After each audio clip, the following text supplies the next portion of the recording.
So,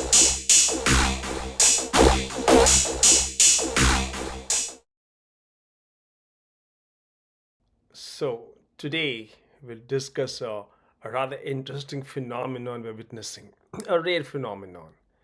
The Democratic Party and the left wing media, the New York Times and LA Times of the world, seem to be out of step with the news cycle. They seem to have been dismantled or defanged by the Trump administration's Napoleonic tactics. You might even call it a blitzkrieg. So, Napoleon Bonaparte, the French emperor, used a strategy of rapid movement, quick attacks, and defeating an isolated enemy unit, and so on. Kind of similar to the German Blitzkrieg, a fast moving action, and before the target can react, you already overwhelm them by sheer force or by sheer presence. So it seems like the squabbling Democrats, after having lost the election, are in no shape to provide a counterattack. And the anti Trump, traditionally anti Trump news media, the outlets that we all are very familiar with, that were bandying about several things that didn't favor the Trump administration before the elections and right now too. Before these two can respond to a specific proposal made by the administration, to which they'd like to object and oppose and coordinate counterattacks, the Trump admin throws up a new issue, a new one.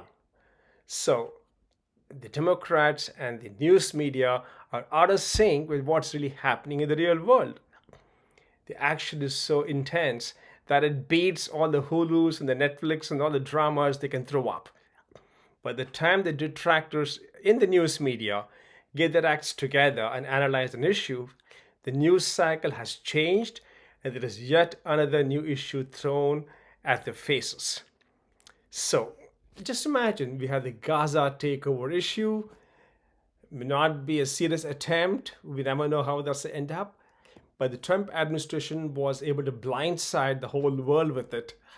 And before that, were the Canada tariff issues, suggestions that Canada become a 50th state, and before the people could digest the recommendation, the problems, the issues, something else comes up.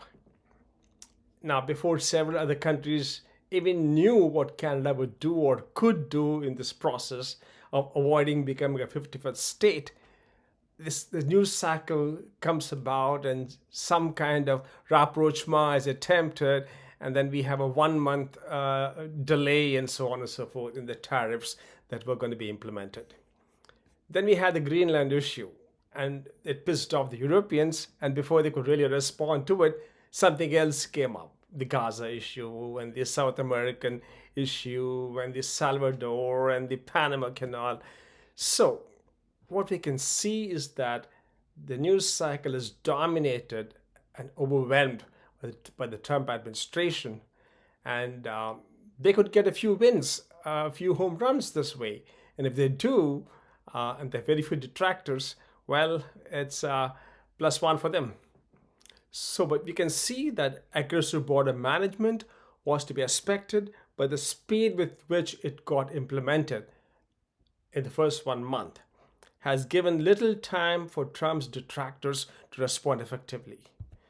We can also see that Mexico and Canada did amend some of their behaviors or lack thereof, got serious about border management themselves, and are trying to reduce the tariffs or delay the tariffs and so on and so forth. That is kind of interesting. Anyway, so here it is, the plain truth. The left-wing media is constantly out of sync with the Trump administration. Frustration and fear levels of the Democrats and the news media is kind of hilarious to watch. They don't run the agenda anymore. Isn't that interesting? They don't lead the administration by the nose anymore. That's refreshing. You got to agree. The question is, how long will this continue? And what are the consequences? Well, there are always consequences, good, bad, and ugly. A lot of unintended consequences, too. the real question is, will some significant home runs be hit by the Trump administration by these tactics? And we know we already have a few behavioral modifications that have been effective.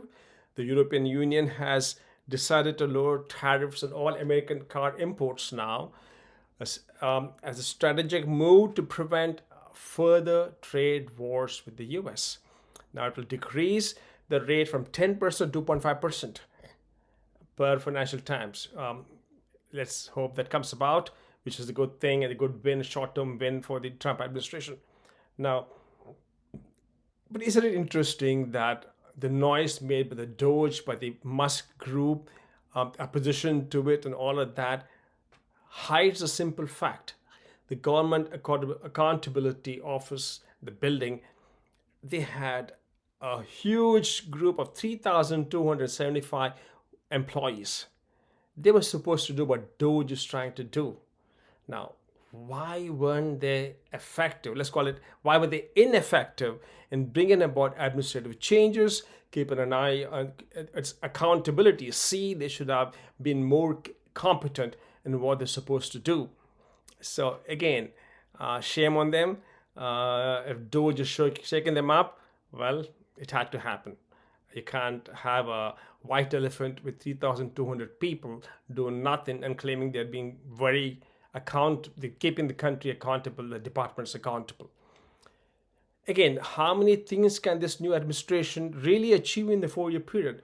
We have to remember any good administration would probably have 2 or 3 successes, most of them before the midterm. Now, the midterm is often a challenge for most administrations. Things have to be done before the midterm. Whatever you achieve in the midterm is probably all that you can boast about then other further 2 years. And we know Trump will be a lame duck after the midterm. So it'll be interesting to see what the Trump administration achieves before the midterm. That is critical for his administration and to whatever he is on his agenda. One more reason why the Napoleonic reference is relevant here. The Napoleonic Wars were a series of conflicts between Napoleon. They were shifting webs of alliances in Europe. Right now, the Trump's trade wars with the whole world, it seems, echoes similar reaction, brings about similar reaction of shifting web alliances worldwide, in Europe and other parts of the world. So, for example, Panama's Molino maintains that Washington did not convince Panama to get out of BRI. Now, do you really believe that? We know Marco Rubio had something to do with it, had to coax him out of that. So I would consider that as a short-term gain, probably, or win. So anyway, it's interesting to see how the Trump administration's Napoleonic, or call it Blitzkrieg approach, has defanged and probably demoralized his opponents for now. And in the meanwhile, he might even notch a win or 2. So interesting times. You may have to switch off Hulu and Netflix now and watch this administration and all the chaos it's creating. Have fun in the coming months.